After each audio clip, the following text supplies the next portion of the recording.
Total Screen proudly presents their official podcast, On Screen, with your hosts, Tyson Gifford and William Rohrig.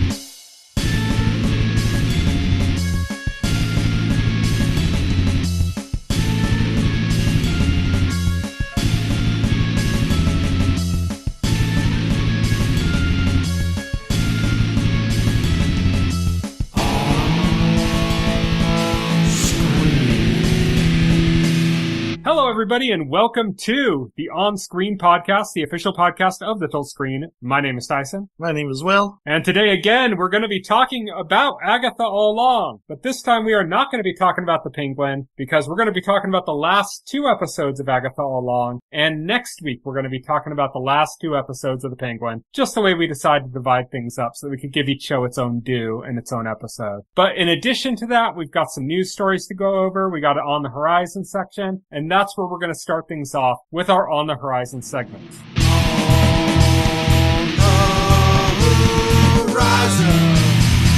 On the horizon. On the Horizon is where we talk about what's coming up in the next week or so. And we're going to start things off with Arcane. Season 2 of Arcane starts on Saturday, November 9th on Netflix. So I think they might be splitting the season. I don't have all that information in front of me, but it's at least starting on Saturday, November 9th. So some of the episodes are coming out, at least, if not all of them. I'm not sure. Tetris Forever comes out on Tuesday, November 12th on PC, PS4, PS5, Xbox One, Xbox Series X, and Switch. This is the compilation that's like a compilation/documentary about Tetris. Yeah. Cross, which is the new adaptation of the Alex Cross novels, is coming on Thursday, November 14th to Amazon Prime. The Day of the Jackal, we talked about that before on the podcast when the trailer came out. That's the one with, what's his name? The guy who played Stephen Hawking. It's the one where he's playing like an assassin. Oh, okay. That's coming on Thursday, November 14th to Peacock. Say Nothing, which is a limited series about the IRA, the Irish Republican Army. They're the Irish terrorist, basically, group, is coming on Thursday, November 14th on Hulu. Lego Horizon Adventures is coming on Thursday, November 14th to PC, PS5, and Switch. Dragon Quest III HD 2D Remake is also coming on Thursday, November 14th to PC, PS5, Xbox Series X, and Switch. Cobra Kai Season 6 Part 2 is coming out on Friday, November 15th on Netflix. But you won't be able to watch it yet, Will, because there's a Part 3 coming next year. Yeah, exactly. So gotta wait for that. Why not just call it Season 6, Season 7, and Season 8, you know? If you're gonna divide it up, just call them separate seasons. Yeah, I mean, but it's like, they're 5 episodes each, which is like even worse. It's like, watch 5 episodes and then wait months for the next 5 episodes. It's such a stupid thing to do. Yeah. I don't know. It was bad enough on broadcast when they would have the mid-season breaks. They would do sweeps. Mm-hmm. And then they would like go on hiatus for like 2 or 3 weeks before they came back to air like the rest of the episodes of the season. I thought that was an agonizing break. I can't like imagine what they're doing with these Netflix shows. It kind of feels season breaks, though. Like, it doesn't feel like it's just, like, I've watched part 1 of this season, and it doesn't feel like it just ended in the middle of, like, a scene or something. You know, it doesn't feel like, it feels kind of like a season break. It feels kind of like, oh, this is like a short season or something. I don't know if that's going to be the same case with part 2 going into part 3, but that is the way it feels with part 1. It's an interesting way to produce television, let me tell you. Yeah, I just don't get the, like, division of seasons into parts. It just makes it needlessly confusing. Right, yeah, exactly. It's like either call them separate seasons or call them, you know, the same season and release it at once. Or release it week to week. Just whatever way, but this is like the worst way. It's odd because this started, Netflix had that one show, I can't remember the name of it, but it was about kind of like the foundation of hip hop and like the culture of like, you know, graffiti and all that kind of stuff like that. That was the first show to get like a split season. And it was because there were like production issues that caused a delay, and they decided to put it out early instead of waiting. And so they put out the first half and then waited until they got the rest of the second half to put that out. And that was the first time they did it. It was out of necessity. And now they're just like doing it all the time and playing around with it. And it's like, it's confusing. Like, people don't know, like, a show comes back and they're like, wait, I thought that already came back. Did I already see this season? Oh, well, I'm not going to bother watching. It's just confusing. Right. Oh, yeah, absolutely. Silo comes out on Friday, November 15th on Apple TV+. And Red One, which is the new movie about Santa Claus starring The Rock and Chris Evans and J.K. Simmons and Lucy Liu, that is coming on Friday, November 15th to theaters. That is our On the Horizon segment. And now we're moving on to On Beat.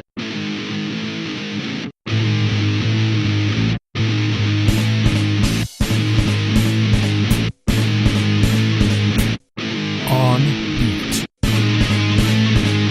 Our On Beat section is fairly large this week due to Nintendo financials that were released, but we're going to start things off with some more stuff, get into the Nintendo financials, and then cover a few trailers that came out this week after that. We're going to start things off with a new Godzilla movie from the writer, director, and VFX person behind Godzilla Minus One. That's all one person, by the way. Takashi Yamazaki has been greenlit. So they're making another Godzilla movie. They didn't really release any other details about it. I imagine it's going to kind of be a continuation from Minus One because that had some weird clues with like the Godzilla radiation stuff, like on the guy's like girlfriend or whatever at the end of Minus One. There was all like that kind of stuff that was hinting towards like another movie. Plus they had that Godzilla's still alive kind of scene at the very end. Oh, yeah. So I imagine it'll be exciting. A continuation. Yeah, and Godzilla Minus One was excellent, so. The funny thing about, like, the Godzilla Still Alive thing is Toho specifically has a rule with Godzilla that you can never kill off Godzilla. Mm-hmm.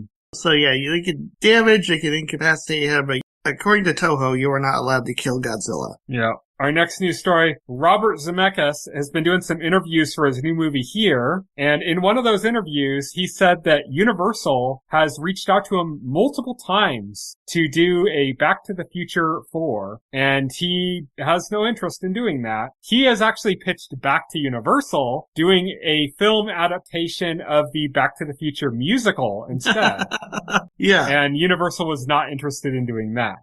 Yeah. So, no more Back to the Future. We don't need Back to the Future 4. It's fine. Let things be. Just let things be what they are. It just is no. Especially if, like, the person who directed the original movies is interested. That means, like, there's no good ideas. So just don't do it. A spiritual sequel. Yeah. Just make a new movie and just kind of borrow some of the ideas from Back to the Future, but make it in a new movie. Then you have all the freedom to take it into different places. And you can even make little hints about little references and stuff that'll, appeal to the fans. Right, yeah, exactly. Our next news story, Henry Winkler and Lena Headey, that's Cersei from Game of Thrones, are joining Bob Odenkirk in Normal. This is a new movie. It is about a bank heist in Normal, Minnesota. Normal being the name of the town, the titular name of the town for the movie. And it's Normal, Minnesota. And this is coming from the creators of John Wick and Nobody, which was Bob Odenkirk's John Wick-esque movie that he did, was Nobody. Yeah, sounds good to me. So another John Wick-like, apparently, but about a bank heist in Minnesota. So it's like Fargo meets John Wick. Yes.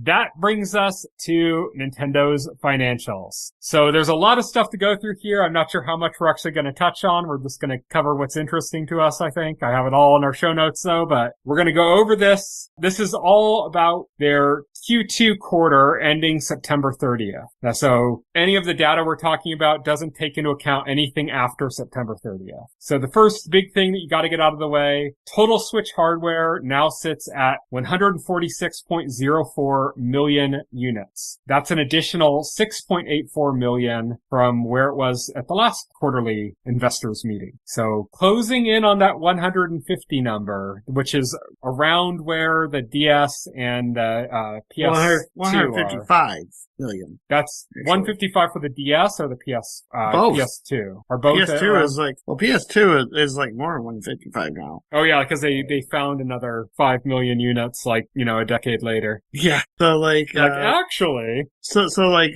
we're about like 10 million units to Switch becoming the best-selling system of all time. Will it make it?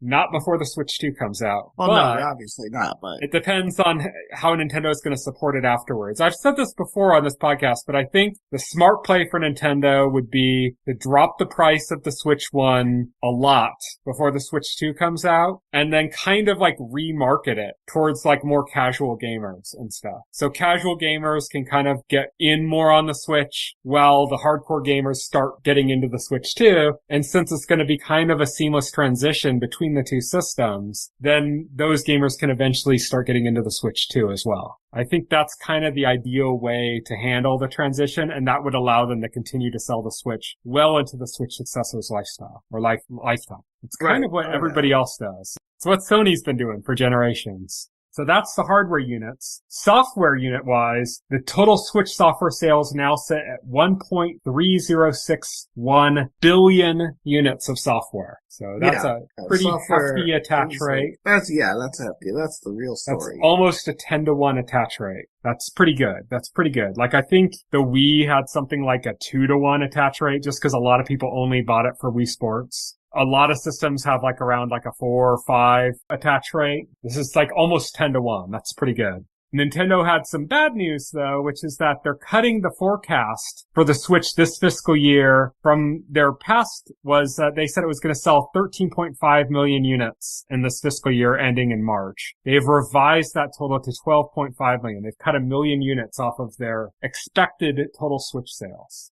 They did that last time too. At the last quarterly update, they also revised the sales downward. So sales are slipping, and they're slipping faster than Nintendo anticipated. That's what that tells us. That they're revising their sales numbers lower than what they had before means that they anticipated them to be more than they are. Which means that the Switch is dying out faster than they anticipated. Right, yeah. People are losing interest, unfortunately. I mean, it's bound to happen eventually. And the system's been out for 8 years. Yeah, system's been out for 8 years, you know. The thing about it is Nintendo is determined to still support the Switch, even going into 2025, even going into a potential launch of a Switch 2 next year. They released the slide. They showed like all the software they have lined up for Switch, announced currently for 2025. Pretty substantial lineup of games with some heavy hitters in there to boot. Yeah, Country Returns HD, Pokemon Legends, Metroid Prime 4, Zelda Chronicles X Remaster, Guilty Gear is in here, Dragon Quest 1 and 2 HD. So it's already like looking like a pretty good lineup of games for the original Switch already. So Nintendo is recommitting their commitment to still releasing games for the Switch. I mean, that doesn't surprise me. Why would you just like dump a user base of 140 million for a user base of 0 right off the bat? You wouldn't. Unfortunately, their software sales are also slipping a little because they have also cut the forecast for Switch software this fiscal year from 165 million to 160 million. So they cut 5 million units of software lower than what they originally anticipated last quarter.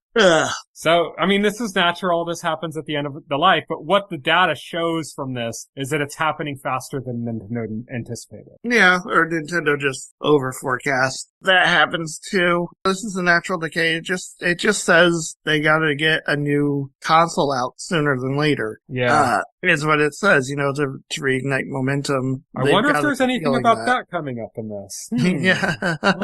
Little hint. Well, we don't have any new information on what it is. A little bit, but we'll get to that at the end of the forecast. That's the last thing we're going to talk about. I'm just saying, like, we don't have new information. We don't know what it looks like. We don't know what the specs are. We don't know what it's called. We don't know what it's called. We don't have a price. We don't have a release date. Mm-hmm.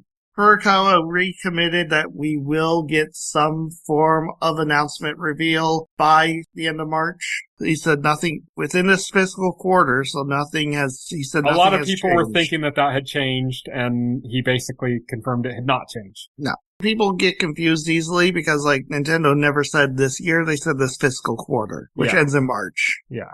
They also announced that Nintendo Switch Online has 34 million subscribers and that there's a steady increase in people opting for the expansion pass as well. They didn't really give numbers on that. They didn't give numbers of how many people have the expansion pass, but they say it's steadily increasing over time. Right, right. So that's interesting news there, I guess. I mean, I'm always skeptical when they don't give concrete numbers, like when they say cool, but like if it was anything to shout about, you would definitely provided numbers. So there are we'll see. 3 first-party published Nintendo games that came out this year that have their sales numbers out, which is, again, this is only going through September, so this doesn't include like Mario Party Jamboree or anything that's come out more recently. But Paper Mario Thousand Year Door Remaster for the Switch from the GameCube original has sold 1.94 million units. I think that's actually better than the original did already. Luigi's Mansion 2 HD has sold 1.57 million units. And The Legend of Zelda Echoes of Wisdom has sold 2.58 million units. Which is that's only been out like this is September 30th numbers, so that had come out in September. Yeah. Oh yeah. Like so that's good for had not been out for long. I think that came out towards the end of September too, didn't it? I don't remember the exact day. I'm not gonna look it up. I think it was like 26th we say it's good like sales and just leave it at that. Yeah, it's only a few days, I think. There's some other milestone numbers that they pointed out. Mario Kart 8 Deluxe is now at 64.27 million. That's just Deluxe. That doesn't include the Wii U numbers, which even though the Wii U was a pretty big flop, Mario Kart 8 actually did sell a lot of units on that. It was almost 1-to-1 with Wii U systems, you know, like pretty much everybody who had a Wii U had Mario Kart 8 on it. That is an increase of 2.31 million units in this quarter. So Mario Kart 8 Deluxe, this is a game that's, if you count Mario Kart 8 is like, 10 years old? If you count just Deluxe, it's like 8 years old, is still selling 2.31 million units in a quarter. That game will never stop selling. I think when Mario Kart 9 is out, Mario Kart 8 will still be selling. That's the game to get for the Switch. So you better know, Mario Kart 9 is in deep development. Yeah. I would not be surprised to see Switch as you said, the game to get on Switch, it is the highest selling game on the Switch. I would not be surprised to see Switch 2 launch with Mario Kart 9. I definitely think they are holding that for Switch 2. I think they want that same kind of, almost 1-to-1 attach rate, from early adopters and into it to be that evergreen game for the Switch 2. Yeah, the Switch really showed just how evergreen Mario Kart 8 Mario Kart could be. We already knew it was an evergreen title, but it showed it, just how evergreen, in magnitudes. The second highest selling game on the Switch is Animal Crossing New Horizons, which has now sold 46.4 million units. That's tacking on an additional 1.09 million in this quarter. It's insane to me that Animal Crossing, which basically got completely abandoned, nobody talks about it anymore. It's just gone from the ethos already. Still sold over 1 million units in the last quarter. That might be even more insane than the Mario Kart 8 numbers. Because Mario Kart 8, they're still putting out system bundles with Mario Kart 8 included. They just finished up DLC for Mario Kart 8 just recently. Just last year, I think. So the fact that Animal Crossing, which basically got abandoned 2 years ago or something, is still selling over 1 million units in a quarter. Yeah. Is kind of crazy. It's nuts. Super Smash Bros. Is the third best-selling game on the system. That's now at 35.14 million units. Yeah, that's just been a big seller. Yep, Smash Bros. Is popular. Yeah. Of course, both of the two big 3D Zeldas, Breath of the Wild's at 32.29. Tears of the Kingdom is at 21.04. That's been out a year. You got the Mario Odyssey at 28.5 million, holding steady. Yeah. Pokemon games are interesting. Pokemon Sword Shield is at 26.44 million. Its successor, Pokemon Scarlet and Violet, is at 25.69. Right now, Sword and Shield holds the record as the number 2 best-selling Pokemon game of all time, behind the original Red, Blue, Yellow, and Green. But Scarlet and Violet is set to overtake Sword and Shield to become the second best-selling Pokemon game. It's currently number 3, which is kind of nuts. Yeah. And Nintendo Switch Sports is a game that came out and was almost immediately forgotten about. And they've released updates for it, but nobody talks about this game. Almost 15 million. Almost 15 million. And it sold 1.26 million in the last quarter. That must be from the basketball update, I'm guessing. Must be Yeah, that's crazy. Nintendo has also claimed that they are working on strengthening relationships with third parties, and they included a slide that showed a bunch of logos for third-party developers. Some of the big ones, I'm not going to name off all of them, but some of the big ones included on there, and I'm saving the the surreal one for last. But some of the big ones on there are Atlas, Bandai Namco, Capcom, EA, which really didn't do too terribly much support for the Wii. EA didn't do anything Switch, for the Wii U, and didn't do too terribly much for the Switch either. Yeah. Switch, Epic, which just Unreal Engine alone was a huge part of how the Switch got all those Impossible ports and stuff. Well, and Nintendo themselves have started using Unreal Engine in-house. Like Pikmin 4 is developed with Unreal Engine 4. Yeah, so I don't know if that's just talking about Unreal Engine or if they're actually getting games made by Epic as well. Right, yeah. On the Switch successor. I mean, they do have Fortnite on Switch, so Fortnite. I put Falcom on there. They're a smaller developer, but it's just kind of interesting to me because there've been so many Falcom games hitting Switch. Oh yeah. Like Falcom's basically just like, let's make sure every game we've ever made is on Switch. From Software is a big one. I think they have exactly one game on Dark Souls Remastered. That's it. On Switch. And was that like a launch game? Or no, it wasn't launch, but it was like really soon after launch, wasn't it? It was the launch year, wasn't it? Or 2018? 2018, I believe, yeah. Still pretty early. Yeah, still pretty early on, yeah. And they didn't release anything else, any other FromSoft games on Switch, but they put their logo in there. And if they're working on strengthening it, there's been a rumor for a while that Elden Ring is going to be on the Switch successor, that it's currently in development, that it's going to include the DLC. That's a rumor going around, so that's kind of like a good sign for it that they put the From Software logo on here as one of the ones they're reaching out to.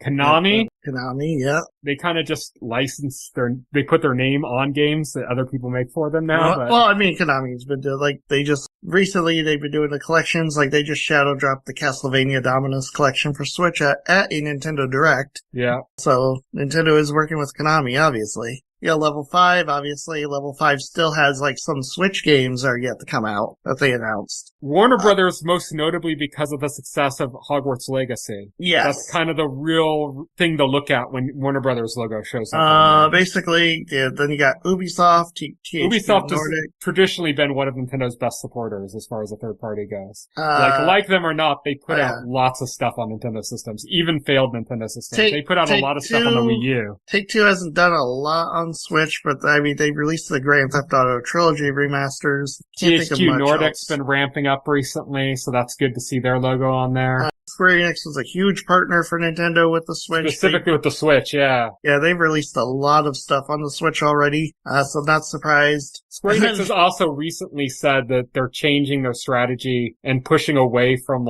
console exclusivity. Well, yeah. I think they still had a lot of exclusives on, PlayStations, and they're kind of moving away from that. Yeah, their PS5 exclusives underperformed, and so they're reevaluating that I think a lot of those, they're not really interested in Xbox. They're talking about Switch successor when they're talking about multi-plat support for those games. Oh yeah, definitely. And then the surreal one, I'll let you say it. Oh yeah, Microsoft. Which, makes sense. Microsoft is getting into more and more third-party game publishing, especially since they purchased Activision. One of the things was when they were going through the legal battles with regulators is they did sign a 10-year contract with Nintendo for Call of Duty specifically on Nintendo platforms. The Switch was not mentioned in that agreement announcement. Nintendo and Microsoft joint announced this agreement. So this is not quite as surreal as when Sega games started showing up on GameCube. Right. But it's still pretty fucking surreal. I think it's more because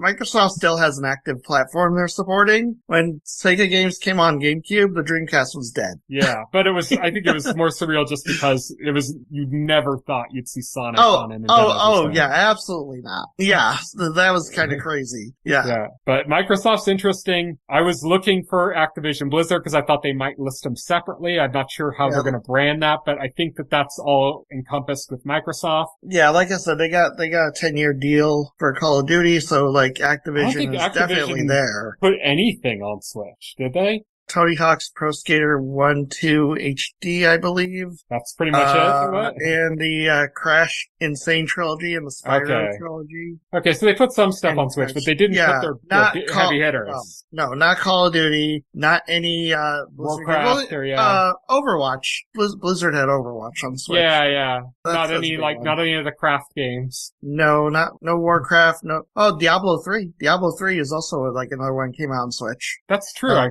forgot that came out on Switch. Yeah, it had a Ganondorf skin too. Like it had Ganondorf yeah, that's right. in it. Yeah. So there's been more. Call of Duty's coming to the Switch successor. Yeah.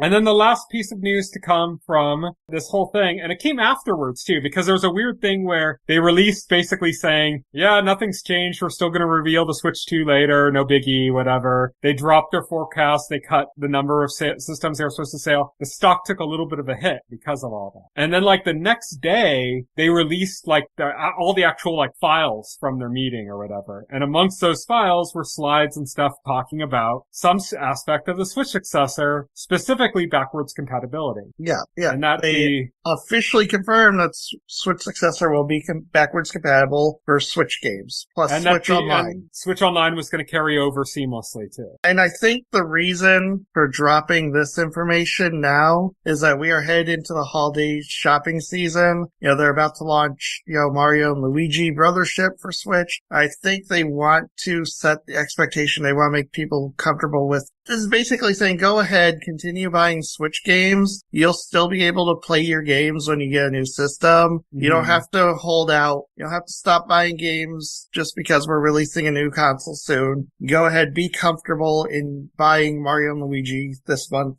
You will be able to play it on your new Switch. I should note that, as I mentioned, their stock had fallen before this piece of information came out. After this piece of information came out, it immediately recovered.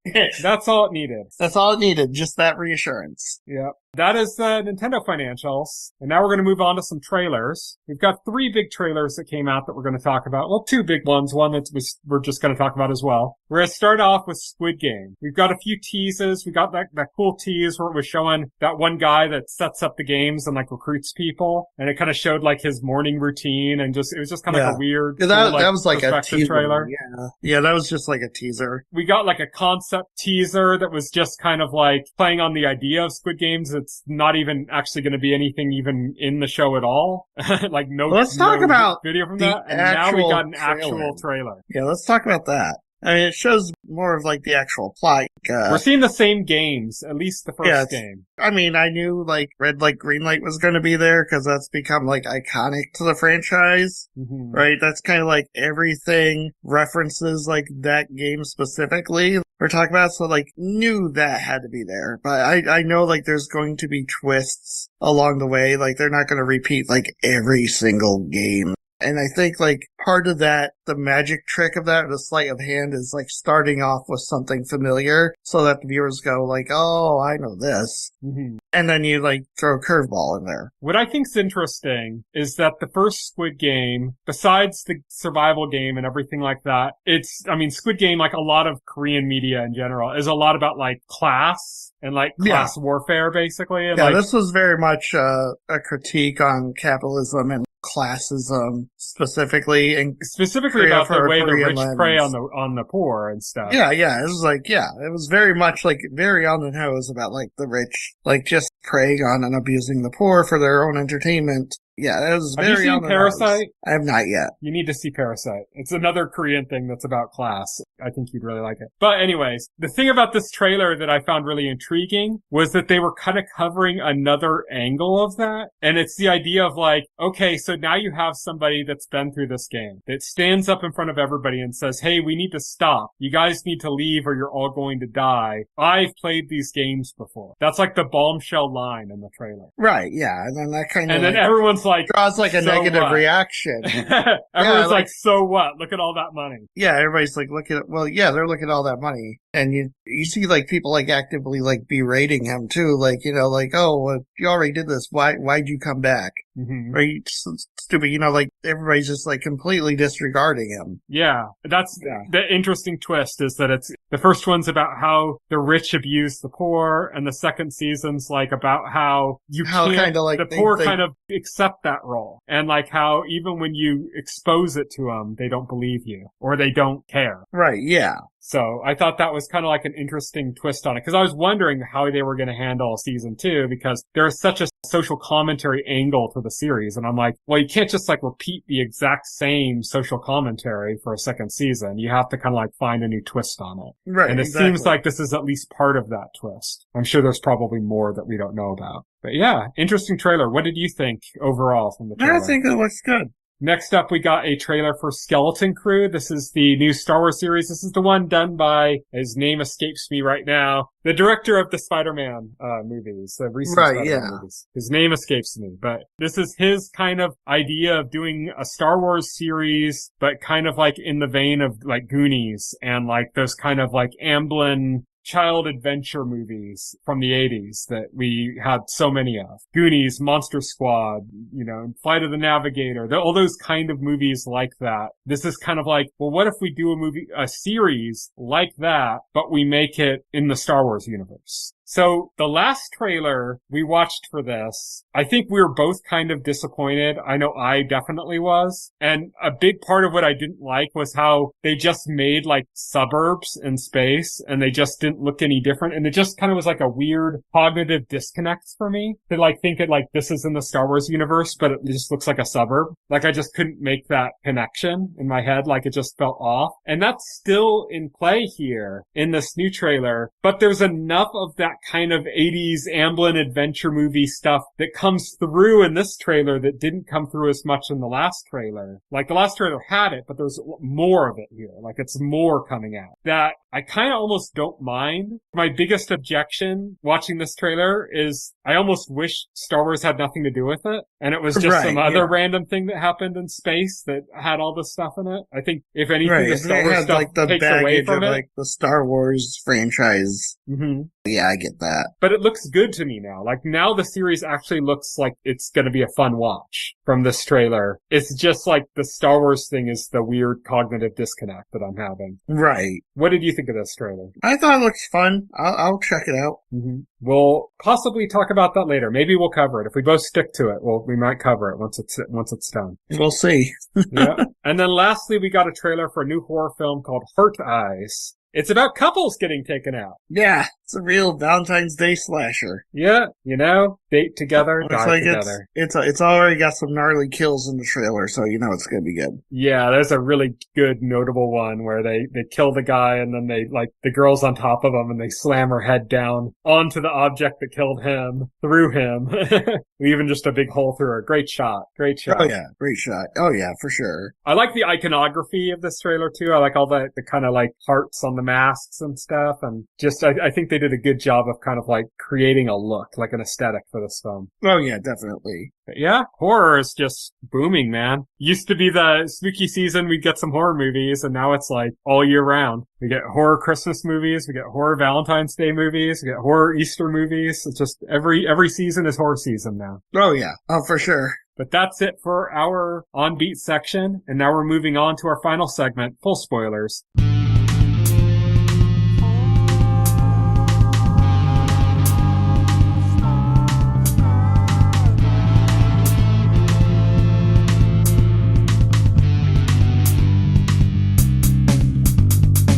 This week, we're only talking about one show, but we're talking about 2 episodes. And that is Agatha All Along, Episode 8, Follow Me, My Friend, to Glory at the End, and Agatha All Along, Episode 9, Maiden Mother Crone. So all of these episode titles are like lines from The Ballad of the Witch's Road, which is the key song that runs through this entire series and has played like a huge part in it, and a much bigger part at the end when you kind of see where it all comes from and stuff. So when we talked about Episode 7, you enjoyed it, but you were a little bit down on just the way it was feeding into a trope what did you think of episodes 8 and 9? Well, let's just start with 8, because 8 kind of felt like a season finale. Yeah, 8 felt like the season finale. And then 9 was like this weird closure episode that came in after. Yeah. But what did you think of episode 8? I thought it was alright. I wasn't particularly blown away. I'm going to be honest. I wasn't blown away by these last 2 episodes. I think the last one is better than episode 8. Episode 8 was definitely the conclusion of, I guess, the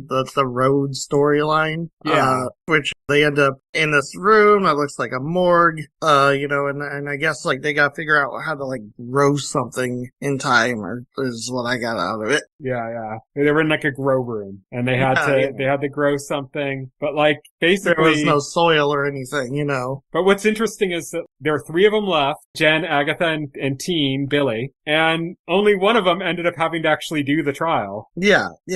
Because like Jen got what she wanted from the road when she found out that Agatha was the one that put the binding on her. The binding spell. Yeah, like Agatha is the one who took her power. Yeah, and she was able to take her power Agatha back. Yeah, and just immediately just disappeared. Yes, she just vanishes. And then Agatha and Teen went about finding Tommy a vessel so that Tommy could take over a vessel. Teen freaked out. It was kind of a little unclear. I've heard people read it in different ways, but based on an interview with the showrunner, it seems like he did in fact put Tommy into a dead child. Well, yeah, that's what I got out of it. Some people were reading that he broke off from it. They were going to do it, and then he realized what he was doing and stopped, and it didn't happen. No, that's not what happened. He did it. It was very clearly the implication was it happened. I would disagree that it was very clear. I think it was pretty weird. It was clear to me. Like, I agree. It was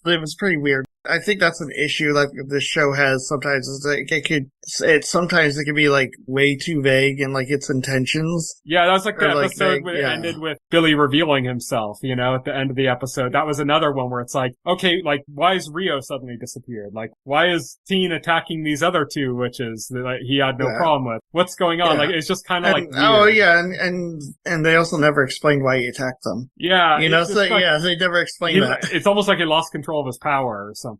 Yeah. But they didn't explain it thoroughly, and so it just kind of felt off. And here, it was a little bit that case as well, where it was like hard to tell. Are they saying that Tommy is now taken over this body? Or are they saying that Tommy was going to take over that body and then Teen freaked out, or Billy freaked out and stopped because he realized what he was doing at that point? But from what the showrunner said, it seems to be implied that yes, Tommy is indeed now in that body. But anyways, right after that, Teen disappeared. Yeah. So then Agatha he got what he wanted. Yeah. Yeah, he got what he wanted. So the only person who didn't get what they want from the road was Agatha. Mm-hmm. And she has to solve it herself. Thankfully, through something she did, start creating these cracks in the floor. And in the cracks was soil, and she took out her locket, which had a locket of hair from her dead son, Nicholas, and she planted it, or she took something else behind it, and then she planted it in the soil, and it grew into a flower, and that solved the trial. Yeah. So she comes out of the trial, and it's her coming out of the attic of her house. Yes, and or not after attic, the basement of her house. And at that point, it's time to fight Rio for the final battle. Time for a CG Marvel fight to end the thing. Yes. Let's end the series with a CG fight. And yes, we won't really go into it because it's just a CG fight. By the way, Billy Maximoff shows up again. In full Wiccan gear. Yeah, he's in like full costume. Mm-hmm. For a couple minutes for this entire show. Yeah, looking great. Looking great as Wiccan. Great. Yeah. And he assists Agatha. He even gives her power, and she even stops taking it before she kills him. So, that was kind of a wondering point. He started hitting her with his power so she could recover her power, and he was like, just don't take all of it. And it's like, oh shit, is she gonna take all of it? But with Agatha, there is a trick, and we did see in a scene before this that Agatha did make a deal with Death or with Rio, that she would deliver Billy to her because she wants Billy, because Billy cheated Death. He literally cheated her by taking the vessel of a dead boy. Yeah, but she can't kill him because he would reincarnate again, so she has to have him voluntarily go with her. And so that's what Agatha promises her, that she's going to have Billy voluntarily sacrifice himself to her. Mm-hmm. And she kind of does that. She does that through manipulation. Rio's got her, like, on the verge of death, and Billy, out of selflessness and desire to, like, protect Agatha, just tells Rio to take me. And that's when Agatha just gets up and it's like, see, there you go. My deal to you is done. Yeah, go ahead, take him. Yeah, kind of like. And Billy's like, wait, what the fuck? Dumbfounded. Yeah, exactly. So as Billy's like walking towards death, he's like in Agatha's head saying, is this how Nicholas died, her son? And that snaps Agatha to attention, and she does like kind of her first selfless act. Yes. She kisses Death, and as we heard before, that if she took Death's power, it would kill her. Yeah. And that's what happens. Agatha dies. She dies, yeah. And that's the end of the episode. Well, kind of. Well, kind of, because Billy goes back to his home and he goes to his room, and then he starts noticing all the stuff in his room represents aspects from the road, or is familiar, like the Ouija board that's in his room, or these little, like, shoe tchotchkes, or, like... Wizard of Oz toys. Wizard of Oz toys. He's recognizing the stuff from the road. It's funny because the same interview I read with the showrunner, she referenced that she's obsessed with the movie The Usual Suspects. Uh-huh. And that this was like her like paying homage to that final scene in The Usual Suspects where the detective puts everything together. When he's like looking around the room and realizing the guy he was interviewing was like using pieces of things all around the room to put a story together. And as he's putting everything together, here's a voice, somebody confronts him. And he goes, and the episode ends. And the episode ends. Yeah. Now we're going to move on to the final episode, Maiden Mother Crone. And what's interesting here is that the way the first episode we're talking about ended felt very much like the way WandaVision ended. Like the way WandaVision was criticized as ending with like, just another VFX battle, at the end. And then like, you have a brief moment and then that's over. And that's another episode. So we get another episode with no VFX battles. So there we go. And this is like a much slower pace episode. This focuses on Agatha's backstory. Yeah. It's like, let's put more emotional depth into this. Well, we finally find out what the deal is with, Nicholas Scratch. That's been a thing throughout the series, but we never knew the story of what happened. It was never divulged exactly. They put out early in the series this rumor that she voluntarily sacrificed him for power, And so we had, I think in the last episode, Rio and her talking, and Rio was like, why do you let them assume that about Billy? And she said, because what actually happened is worse. Yeah.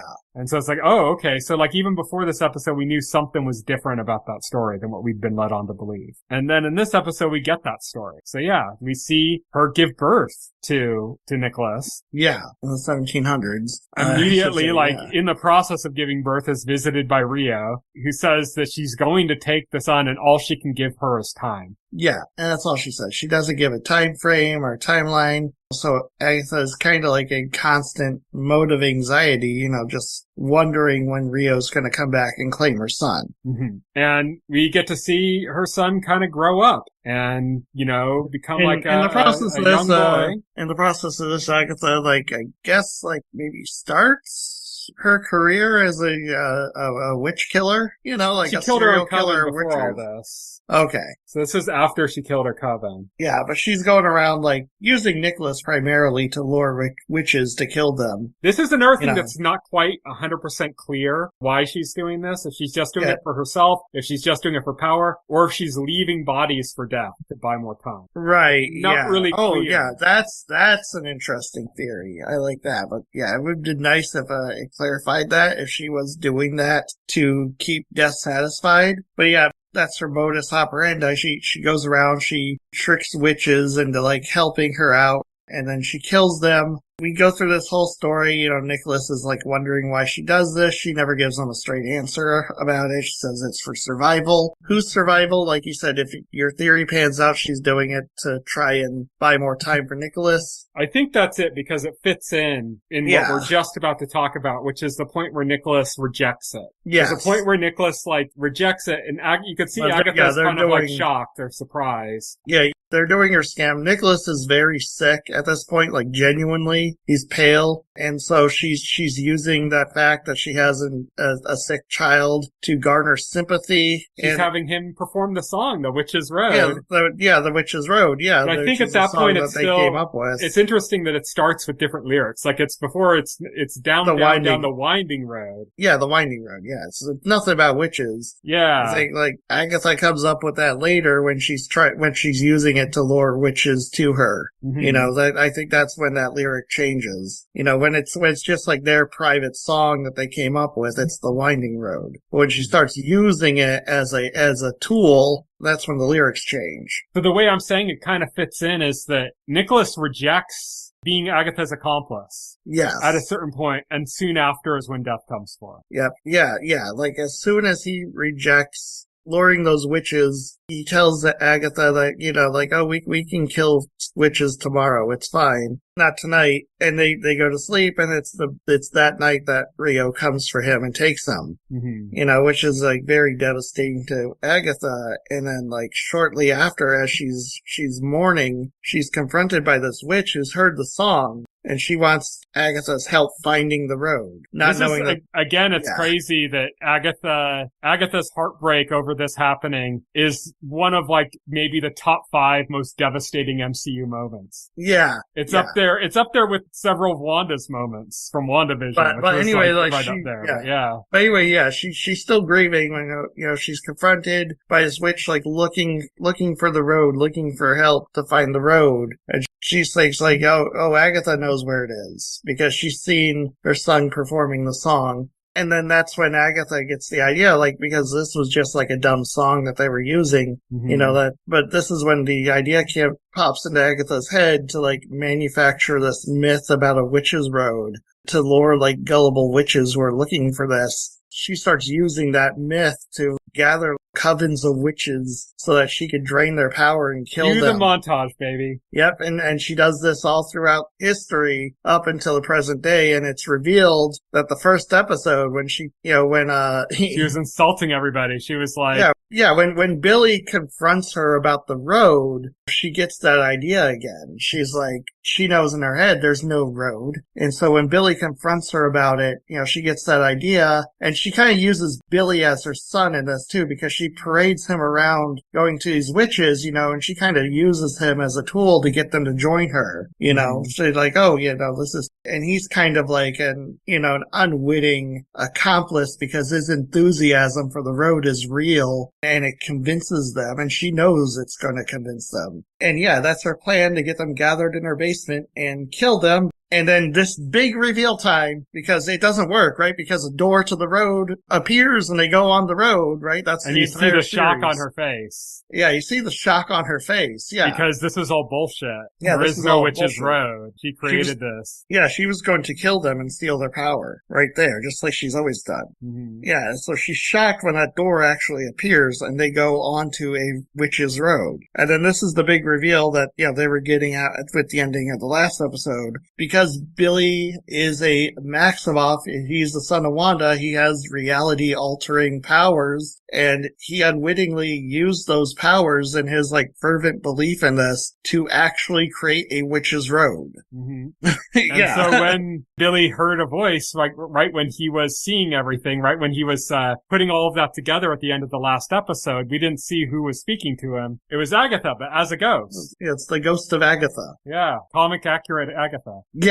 They go back and forth. He tries to exorcise her, but she can't be exorcised. Then he sees... There's a series of, like, devastating lines in this show. Yeah. Oh, yeah, and there's one when she's about to be exorcised where he's like, why are you clinging? You're already dead. And she says, because I can't face him. Yeah, meaning her son. Mm-hmm. And also, like, her attachment to Billy is explained because she does see him as a surrogate for her son. Mm-hmm. At first, it was to use him as a tool, just like she used her son, but like as it went along, she genuinely came to see Billy as Nicholas in their relationship. And it shows you that one scene earlier in the season where Rio like told her it's not your son. Yeah. And kind of like pointing that out to her and how that kind of made her angry. Not because it wasn't her son, but because it was like somebody pointing out her own sentimentality to her. Yeah, exactly. And it gives us like more context into that. So yeah, so now Agatha's a ghost. She's hanging out with Billy, and they're off to find Tommy. That means season 2. Maybe. In the interview, she was not clear about that. She said that she doesn't know if they're going to do another season, that she has no knowledge of that. Well, that's up to Marvel. There is Vision Quest, too. But it does, Vision Quest, which is going to be about Vision. But, I mean, it does end on a cliffhanger. Yeah. Yeah. It's the setup for more. It could be a season 2. It could come into play in Vision Quest, because he's their father in a way. It could be another spin-off. I think that's what they should do. I think instead of Agatha All Along season 2, it should be like a Wiccan series or something. Yeah, no, I agree. But I think like they're saving Wiccan for not Young Justice, but Young Avengers. Young Avengers, yeah. So what do you think of Agatha All Along? I loved it. I think one of the problems that wasn't as much of a problem in WandaVision as it was in Agatha All Along is that whole aspect of just the confusing parts where something's not really presented that well. And it's kind of there were maybe 3 spots that happened in the series. They weren't too bad. It was still enjoyable. I'm gonna give it a B. I think there are some high highs. There's some solid acting, but then also there's a lot of middling stuff in it. Some great mystery box stuff going on in it. There's some decent mystery box stuff. The supporting cast isn't very well fleshed out to a degree. It's really about Agatha and Billy more than anything, which is fine. It's a B for me. It's right there. I mean, this isn't saying a ton, but I'd put it in the top 3 Marvel series, counting the MCU Marvel series, up there with WandaVision and Loki. I'd say it's in that category with those 2, which is high praise for me. I like WandaVision more than Loki. You like Loki more than WandaVision. We've talked about that before. But I think Agatha All Along, it sits there with them. I don't think it's as good as either of them, but I think it sits there with them. It's in that tier. And everything else is quite a bit lower, I think. Right. So I liked it quite a bit. I quite enjoyed it. And I look forward to more of it. I really like the cast. They didn't really get as into the characters as I would have liked to it, but I'm kind of surprised at how attached I grew to this version of Billy. Oh, yeah. And Agatha is just great. And, Rio was great as well. So, yeah, really liked it. Oh, one last thing to say. Man, they made Death look so fucking cool. Yeah, they did. When half her face is a skull. Oh, God, she looks so fucking cool. Yeah, that was great. It looks so like Mexican Day of the Dead, style. It's so cool. Yeah. But yeah, so that's it for Agatha All Along for maybe the whole series. Maybe a new season will come, but I think it's more likely we're going to get a Wiccan series or that it'll resolve in, Vision Quest or something like that. I don't think they're going to do a season 2. I think it'll resolve in a different way, but I think there'll be more stuff, more adventures with Wiccan and Agatha. Well, obviously, yeah. But that's it for this week. Next week, we are concluding The Penguin. So stay tuned for that. We'll be talking about the last 2 episodes of that. But until then, you can follow me on Twitter. I'm at Tyson Gifford. You can follow Will. He is at Voxel Hero. You can check out our website, thetotalscreen.com. If you go to our website and open up a container store for any of our podcast episodes and scroll down to the last paragraph, you'll find all of our relevant links to our SoundCloud page, our RSS feed, all that stuff. It's all there, so check that out. You can also subscribe to this podcast through your favorite podcast client of choice, like Apple Podcasts or Pocket Cast, and the entire backlog of our podcast, as well as additional content, is available on our YouTube channel. Links on our website in the container stories for the podcast for that as well. Thank you, everybody, for listening. Good night. Good night. Thank you for listening to the OnScreen podcast, the official podcast of The Total Screen. Visit our website at thetotalscreen.com. This podcast can be found on any major podcast client, including Pocket Cast and Apple Podcast. The entire backlog of this podcast and other content can be found on our YouTube channel.